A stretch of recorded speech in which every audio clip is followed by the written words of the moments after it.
भगवान भरोसा। अभी डॉक्टर ने बोला कि 95% का डैमेज हो गया है, बर्न 95% हुआ है। इतने बड़ा प्रोफेसर और मेरे बेटी का साइकोलॉजिकल स्टडी अपन नहीं कर सके।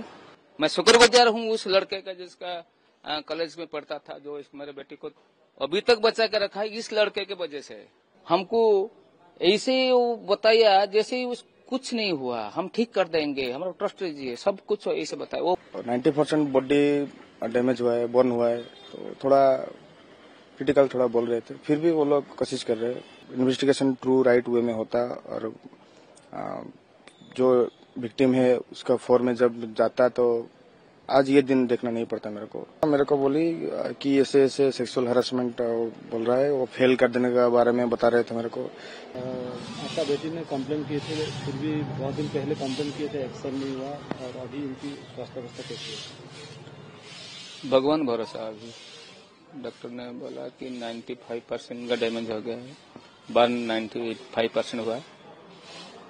तो जितना कोशिश हो सकता है कर रहे हैं लोग। दिल्ली एम्स के साथ नेगोशिएशन में है। और कल सीएम साहब आए थे, और सीएम साहब के इंस्ट्रक्शन के बाद वो लोग दिल्ली के साथ एक वर्चुअल मीटिंग किए थे। इसके बाद जो ट्रीटमेंट इधर हो रहा है इसको सर्टिफाई किया है, 100% सर्टिफाई किया है दिल्ली एम्स वालों ने। थोड़ा थोड़ा कुछ मेडिसिन में चेंज किया है। मुझे डॉक्टर गिरी मुझे वो मेरे बीबी को ले गए थे मेरे बच्ची के पास, लेकिन डायलिसिस चल रहा है। अभी प्रभु लॉर्ड जगन्नाथ ही भरोसा है मेरा, और क्या कहूँ। और उन्होंने कंप्लेन भी की थी? हाँ, कंप्लेन तो बहुत पहले ही किए थे, लेकिन वो प्रिंसिपल नजरअंदाज किया। मुझे बताया गया कि वो इनका एक इंटरनल कमेटी हो गया है, इसका रिपोर्ट मैं प्रिंसिपल को मिला था। मैं बेटी को इधर से लाने वाला था, लेकिन प्रिंसिपल ने मुझे एश्योरेंस दिया कि इंटरनल कमेटी का रिपोर्ट आने दो, रुकिए, मेरे पर ट्रस्ट कीजिए। मैं प्रिंसिपल की तरफ से बोल रहा हूँ, एक बाप की तरफ से बोल रहा हूँ। अभी मुझे प्रिंसिपल ने बताया, मेरे साथ मेरे चाचा भी गए थे, और हमको बताया गया कि आप रुकिए, इंटरनल कमेटी का रिपोर्ट आने दीजिए। आने के बाद हम इसके वो जो प्रोफेसर थे इनके बारे में पहले से इनके पास कोई कंप्लेन था, कोई सारे कंप्लेन था, वो मुझे बताया कि मेरे पास भी इनके खिलाफ पहले से भी 2-4 कंप्लेन ऐसा है। तो आपका कंप्लेन के बाद अब इंटरनल कमेटी का रिपोर्ट आएगा, इसके बाद मैं इनके ऊपर ऐसे स्टेप लूंगा कि नजीर हो जाएगा, एफएम ऑटोनमस में नजीर हो जाएगा। अब देखेंगे, मेरे पर ट्रस्ट कीजिए। मैं गांव का आदमी हूँ, इतना बड़ा कॉलेज का प्रोफेसर प्रिंसिपल हमको बोल रही है, फिर भी मुझे बुलाया गया। इंटरनल कमेटी जो चेयरमैन थे जयश्री मैडम, प्रोफेसर ने साइकोलॉजी, वो इंटरनल कमेटी का चेयरमैन थे। मुझे बुलाया कि आपका बयान रखिए इधर। मैं मेरा व्यू इधर दिया। बाद में वो मुझे फिर बुलाया कि आप रिटन स्टेटमेंट दीजिए। मैं रिटन स्टेटमेंट दिया। मेरा बेटी पहले से इधर स्टेटमेंट दे दिया था। मैं बैठा था, देखा जब मेरा बेटी आया, इसको स्टेटमेंट लिया, और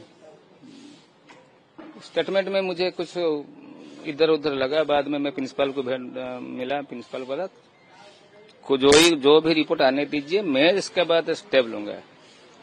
सबको बताया। बाद में अब देखिए, प्रिंसिपल का रूम से निकल के ही वो सुसाइड अटेम्प्ट लेता है, तो कुछ भी तो होगा अंदर ना।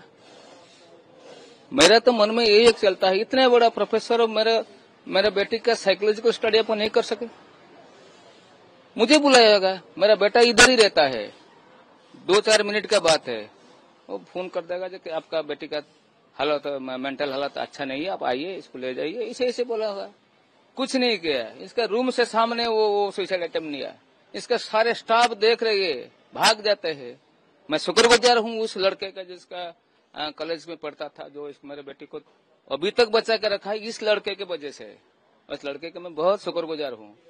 और अभी वो भी ट्रीटमेंट चल रहा है इनका इधर। तो मैं भगवान के भरोसे सब है, और कोई कुछ नहीं। आपका क्या डिमांड क्या है? डिमांड ऐसा है कि वो जो कल्प्रिट जो असिस्टेंट प्रोफेसर था एचओडी एजुकेशन डिपार्टमेंट में, इसको तो पुलिस पकड़ के ले गया है। नहीं, वो दिखाने के लिए नहीं जाना चाहिए। ऐसी कई कड़ी सजा इनको मिलना चाहिए, और नजीर हो जाएगा उड़ीसा के सारे देश में। और वो जो प्रिंसिपल है वो बहुत श्रूड आदमी है, वो बहुत मीठी मीठी बात बोलता है। हमको ऐसे वो बताया जैसे कुछ नहीं हुआ, हम ठीक कर देंगे, हमारा ट्रस्ट लीजिए, सब कुछ ऐसे बताया। वो बहुत श्रूड आदमी है।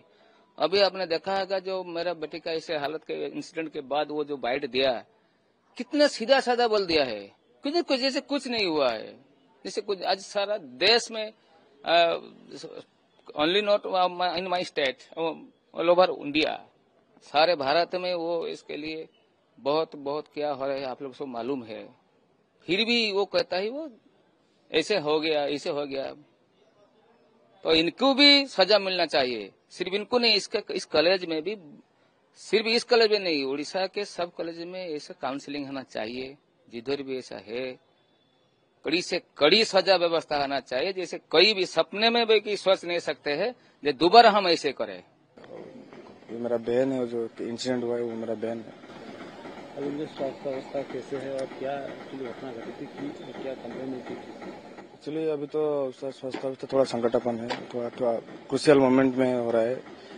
और डॉक्टर से बातचीत किया था, डॉक्टर लोग अच्छा ट्रीटमेंट कर रहे हैं इधर, और बताया था सब वीडियो कॉन्फ्रेंसिंग में कुछ चल रहा था। उनका एक टीम भी क्रिएट हुआ है और 90% बॉडी डैमेज हुआ है, बर्न हुआ है, तो थोड़ा क्रिटिकल थोड़ा बोल रहे थे। फिर भी वो लोग कोशिश कर रहे हैं, बहुत अच्छे ट्रीटमेंट दे रहे हैं। वो क्या कंप्लेन की थी और एक्शन लिया नहीं कॉलेज अथॉरिटी ने?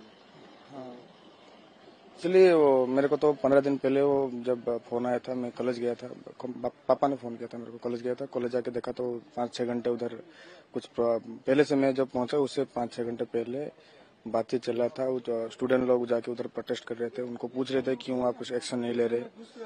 तो फिर मैं भी जाके उनको बोला कि आप एक इन्वेस्टिगेशन टीम क्रिएट कीजिए और फैक्ट फाइंडिंग जो क्या है उसको आप कीजिए। आपका एडमिनिस्ट्रेटिव लेवल में जो भी हो सकता है आप उसको कीजिए। प्रिंसिपल ने मेरे को उधर बताए थे कि आप टेंशन मत लीजिए, वो मेरा लड़की है, मेरा बेटी है, मैं उसको अच्छे से ट्रीट करूंगा, क्या क्या प्रॉब्लम हुआ है, क्या हुआ है, सब मैं उसको समझूंगा। फिर उसके बाद मैं एक कमेटी प्रिपेयर करूंगा, कमेटी जो डिसीजन लेगी उसमें क्या कौन दोषी है उसको। फिर बाद में सुनने को आया कि वो एचओडी उसके अगले दिन लड़की और लड़का लोग को चुन चुन के लेके आए, फिर उनको क्या क्या एप्लीकेशन में साइन करवाए वो तो मेरे को पता नहीं, लेकिन इतना पता है वो सब मिलजुल के, और कॉलेज के जो इन्वेस्टिगेशन टीम है, प्रिंसिपल है, जो उधर के जो एडमिनिस्ट्रेटिव लेवल में जितने भी लोग हैं, सब इसके लिए कल्प्रिट है, मैं यही मानता हूँ। क्योंकि अगर इन्वेस्टिगेशन ट्रू राइट वे में होता और जो विक्टिम है उसका फोर में जब जाता तो आज ये दिन देखना नहीं पड़ता मेरे को। उनकी कंप्लेन क्या थी, मतलब पहले क्या कंप्लेन था? कंप्लेन मतलब हाँ मेरे को बोली कि ऐसे ऐसे सेक्सुअल हरासमेंट बोल रहा है, वो फेल कर देने के बारे में बता रहे थे मेरे को। तेरे को मैं फेल कर दूंगा, 6 साल इधर रुकवा दूंगा। फिर सेमिस्टर में उसको एग्जाम में नहीं एंटर करने दिया, फिर उसको इंटरनल एग्जाम में एंटर करने नहीं दिया, उसको बाहर खड़ा किया धूप में। एक लड़की को धूप में आप 45 मिनट खड़ा किए, फिर इसी वजह से 4 मिनट लेट हुआ था क्लास के लिए। कोई टीचर, आप भी बता सकते हैं, कोई टीचर आज 1-2 मिनट 4 मिनट 10 मिनट लेट में क्लास नहीं पहुंचता क्या? उसको भी हम बाहर खड़ा कर दें अगर ऐसी बात हुई तो? ये ठीक नहीं है। फिर क्लास में सबके सामने खड़ा करके, क्लास के अंदर खड़ा करके उसको एक 1 आवर का क्लास लिया था। ये सब कहीं ना कहीं वो पता है आप लोगों को, सबके सामने अगर वो लड़की को ऐसे आंख में देखे तो क्या प्रॉब्लम होता है आपको सबको पता है, ये मेरे को बताने की जरूरत नहीं। अभी यही मांग है, जो प्रक्रिया चल रहा है वो इन्वेस्टिगेशन का प्रक्रिया चल रहा है, मैं तो देख रहा हूँ तो थोड़ा फास्ट चल रहा है, लेकिन उसको डीप तक लेके जाइए। उसका डीप तक जो एक विक्टिम, जो एक जो कल्प्रिट है उनको आप पकड़िए, उनको बातचीत कीजिए, पूछिए क्या प्रॉब्लम हुआ था। जो नेक्स्ट टाइम, अगर ये तो कुछ नहीं कर सकते हम, नेक्स्ट टाइम कोई बहन कोई बेटी के साथ ऐसा ना हो, यही मेरा दरखास्त है। मैं आप जनता से भी ये दरखास्त है कि आप लोग थोड़ा ये मैटर को थोड़ा गंभीर दीजिए। सरकार भी अपनी तरफ से काम कर रही है, मेरे को लग रहा है। वो बहुत इधर ट्रीटमेंट में भी वो लोग इंटरफेयर कर रहे हैं आके इधर ठीक ठाक। अभी इन्वेस्टिगेशन भी चल रहा है। वो जो एचओडी है उसको अरेस्ट हुई क्या है पता है मेरे को। वो बहुत फास्ट हो रहा है ये, लेकिन फास्ट होने से क्या होगा, अब तो इंसिडेंट हो गया ना। इसे अभी हम यही कह सकते हैं कि नेक्स्ट स्टेप में कोई बहन बेटी का कुछ प्रॉब्लम नहीं हो।